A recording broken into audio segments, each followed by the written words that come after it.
Chapter number 1 का lecture number 5 discuss करेंगे, level of organisation.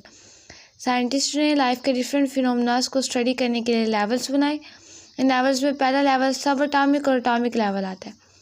पहले इसको स्टडी करेंगे। मैटर जो है वो बहुत से एलिमेंट से मिलकर बनता है, एलिमेंट्स जो है वो एटम से मिलकर बनता है, और एटम्स जो है वो सब एटॉमिक पार्टिकल से मिलकर बनता है। यानी एक एटम है, उसके अंदर प्रोटॉन होता है, न्यूट्रॉन होता है, साथ इलेक्ट्रॉन होता है। अब सब एटॉमिक पार्टिकल जो बेसिक सब एटॉमिक पार्टिकल्स हैं उनमें इलेक्ट्रॉन, प्रोटॉन और न्यूट्रॉन आते हैं।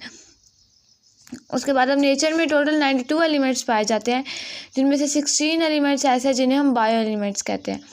इन 16 एलिमेंट्स में से 6 एलिमेंट्स जो हैं, जिसमें carbon, oxygen, hydrogen, nitrogen, calcium और फास्फोरस आते हैं, ये पूरी बॉडी का 99% बनाते हैं।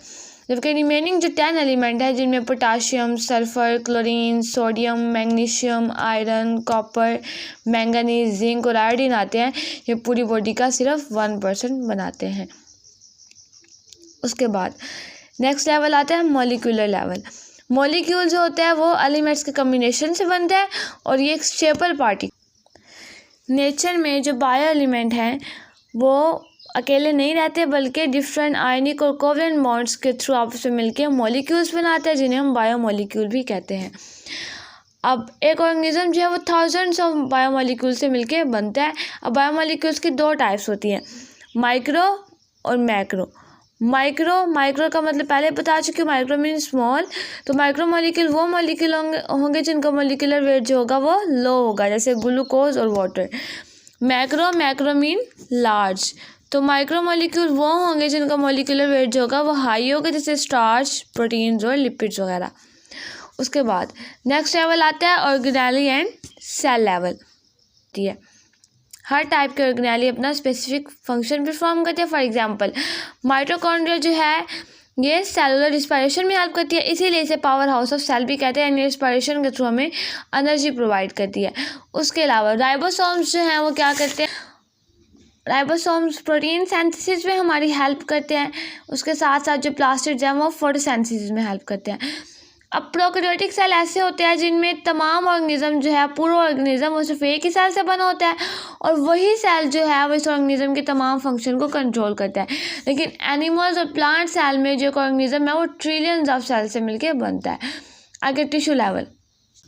अब मल्टी सेलुलर ऑर्गेनिज्म यानी वो ऑर्गेनिज्म जिनमें ट्रिलियंस ऑफ सेल पाए जाते हैं, उनमें जो सिमिलर सेल होते हैं हम आपस में कंबाइन करते हैं और कंबाइन करके टिश्यू बनाते हैं।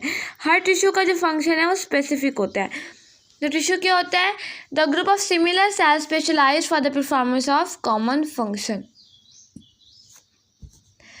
अब each cell in a tissue carries its own life. Tissue का हर सेल जो होता है वो अपना अपना काम करता है, और ओवरऑल ये सारे काम मिलकर टिश्यू का फंक्शन बनाते हैं। ठीक है, उसके बाद टिश्यू की जो है, अब प्लांट सेल में टिश्यू डिफरेंट होते हैं, एनिमल सेल में टिश्यू डिफरेंट होता है। जैसे प्लांट सेल में एपिडर्मल टिश्यू होता है, ग्राउंड टिश्यू होता है। एनिमल सेल में नर्वस टिश्यू होता है और मसल टिश्यू होता है। ठीक है, मस्कुलर टिश्यू बोलते हैं। नेक्स्ट टॉपिक है organ and organ system level.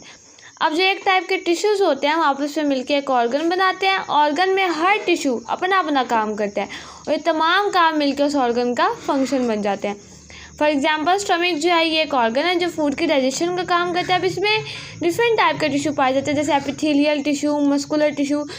अब एपिथेलियल टिश्यू जो है गैस्ट्रिक जूस सिक्रीट करता है जो प्रोटीन की डाइजेशन में यूज़ होता है, और मस्कुलर टिश्यू जो है ये क्या करता है, फूड को ग्राइंड करता है। यानी स्टमक की वॉल्स को रिलैक्सेशन में और कंडक्शन में हेल्प प्रोवाइड करता है, जिससे क्या होता है कि फूड जो है हमारी वो इजीली ग्राइंड हो जाती है। नेक्स्ट जो है वो है ऑर्गन सिस्टम। ऑर्गन सिस्टम में डाइजेस्टिव सिस्टम आ जाता है।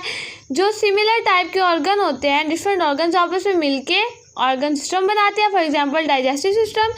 अब डाइजेस्टिव सिस्टम में जो मेजर ऑर्गन आता है वो oral cavity, stomach, small intestine, large intestine, liver, pancreas, mean इस टाइप के जो ऑर्गन है वो इसमें आते हैं, और ये स्टमक को डाइजेशन के प्रोसेस में, ये डाइजेस्टिव सिस्टम को डाइजेशन में हेल्प करते हैं। इसी तरह से बहुत से ऐसे सिस्टम्स हैं, जैसे रिप्रोडक्टिव सिस्टम, सर्कुलेटरी सिस्टम। ठीक है, ऑर्गन सिस्टम की एग्जांपल्स में आते हैं। वो है इंडिविजुअल लेवल, यानी डिफरेंट ऑर्गन और ऑर्गन सिस्टम आपस में मिलके एक इंडिविजुअल बनाते हैं। किसी भी ऑर्गेनिज्म में जो फंक्शन होते हैं, जो प्रोसेसेस, एक्टिविटीज़ होती है वेरियस ऑर्गन और ऑर्गन सिस्टम की, वो आपस में कोऑर्डिनेटेड होती है, यानी आपस में लिंक्ड होती है, उनका आपस में ताल्लुक होता है। फॉर एग्जांपल, अगर एक मैन है, कोई ह्यूमन बीइंग है, वो कंटिन्यूसली एक्सरसाइज कर रहा है, तो ना सिर्फ उस एक्सरसाइज के दौरान उसके मसल्स काम करेंगे, बल्कि जो उसकी हार्ट बीट है वो तेज़ हो जाएगी, उसके बाद रेट ऑफ रिस्पिरेशन जो है वो भी तेज़ हो जाएगा। अभी जो रेट ऑफ रिस्पिरेशन है और जो एक्सेलरेटेड हार्ट बीट है, ये क्या काम करेगी, ये मसल्स को ज़्यादा ऑक्सीजन और फूड प्रोवाइड करेगी उसकी ज़्यादा काम के दौरान, ठीक है। उसके बाद नेक्स्ट लेवल है पॉपुलेशन लेवल। अब पॉपुलेशन क्या होती है?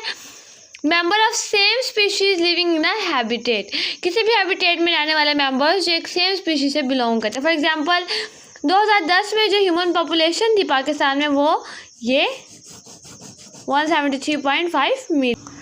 उसके साथ अभी स्पीशीज क्या होती है? मेंबर ऑफ सेम स्पीशीज, जो हमने वर्ड पढ़ा है, इसमें स्पीशीज क्या है? स्पीशीज जो है वो एनिमल्स का ऐसा ग्रुप होता है जो आपस में इंटरब्रीड कर सकते हैं, यानी रिप्रोड्यूस कर सकते हैं आपस में, फर्टाइल ऑफस्प्रिंग प्रोड्यूस कर सकते हैं, यानी वो ऑफस्प्रिंग प्रोड्यूस कर सकते हैं जो आगे अपनी नस्ल को कंटिन्यू रख सकें।